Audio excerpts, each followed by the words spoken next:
Hey guys, just wanted to say that this is the official starting video of installing the one-off Evil Swingarm 20mm axle, the upgraded fuel tanks, and finally doing the extended kickstand.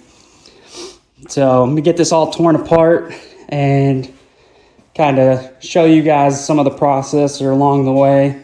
Probably be a lot of time-lapse stuff and some short talking in between, but yep, super excited to get this done, and I can't wait to have more fuel capacity and then an actual fill point at the stock location, and to feel confident in the swing arm and axle setup, as well as like that the kickstand was getting old fast. I got so many comments about, oh, why don't you just extend the kickstand? Why don't you do this? And I was like, yeah, I could have done that, but I don't know how the height's going to change if I go from 6 inches to 10 inches. So really like to see that first and then do the kickstand. So all of this is going to get taken care of. And yeah, I'm doing a new chain as well. We're probably going to the 38 sprocket. There's a 35 on there right now. So here we go with the time lapses.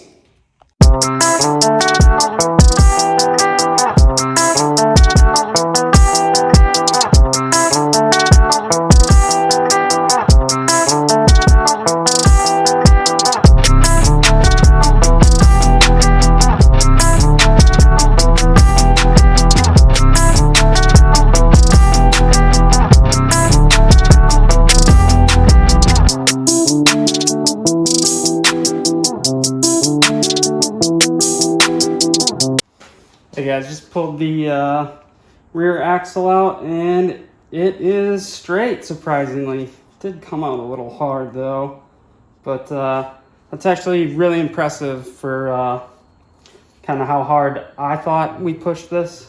But yeah, it's straight, crazy enough. So I guess if you got about 70 horsepower, you're probably still on borrowed time, but you won't bend the axle. All right, I'm gonna get a time lapse going and keep up with this.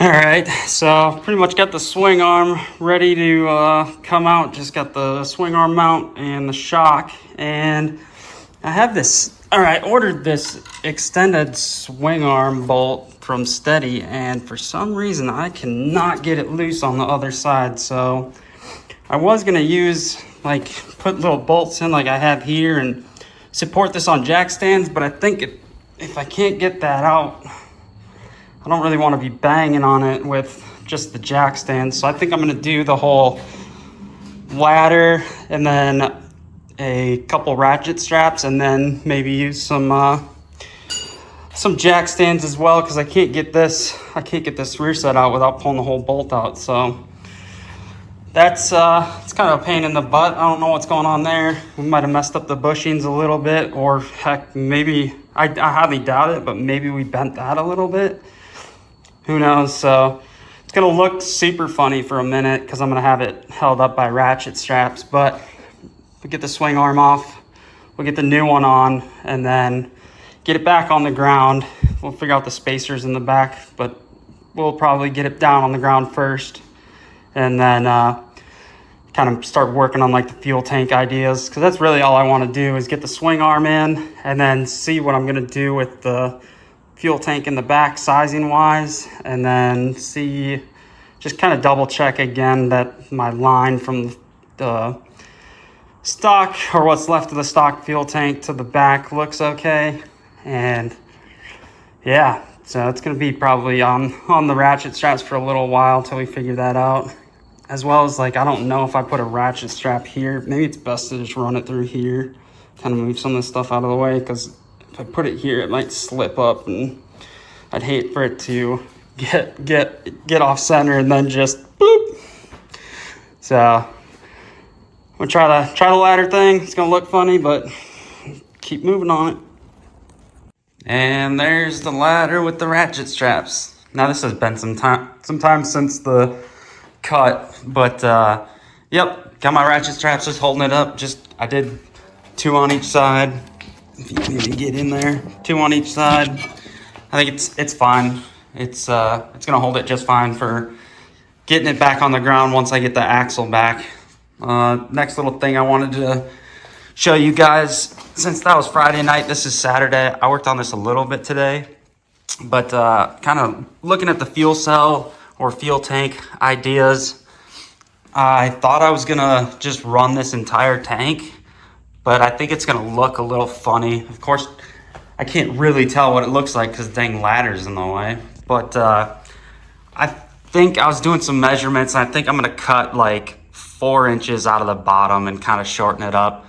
That way it just looks kind of, I think, awkward and out of place with how big it is there, or like this. So I think I'm gonna end up cutting the bottom off, cutting 4 to 6 inches out of it, and it's just gonna be a little bit less fuel capacity, but it is what it is. I'd rather have it look a little decent than be hauling around a big ugly tank. And the last thing is doing the bearings. So I got the bearings, the stock bearings, all pushed out of the wheel. They're actually right there. They all looked fine. So the plan is just to do bigger bearings. I might gatekeep some of this information. Obviously you can buy them on Amazon, but they're just, screw it. It doesn't really matter. They're just non-standard bearings. So I don't think it's gonna focus, but they're, I believe they're 20 by 40 by 12. That's 20 millimeters ID, 40 millimeter OD, and then 12 millimeters wide. So you run those on one of the sides of the wheel, then on the hub side, that's what I'm running. I've already got these switched out to accept the 20 mil axle. I just have to make my own new spacers, which is not a huge task. It's mostly just getting the measurements right. And then I believe the other ones are 20 by 40 by 9, so they're a little bit thinner. And I think I'm gonna double stack those on one side. I believe this is the side that I might have to double stack it on. It's just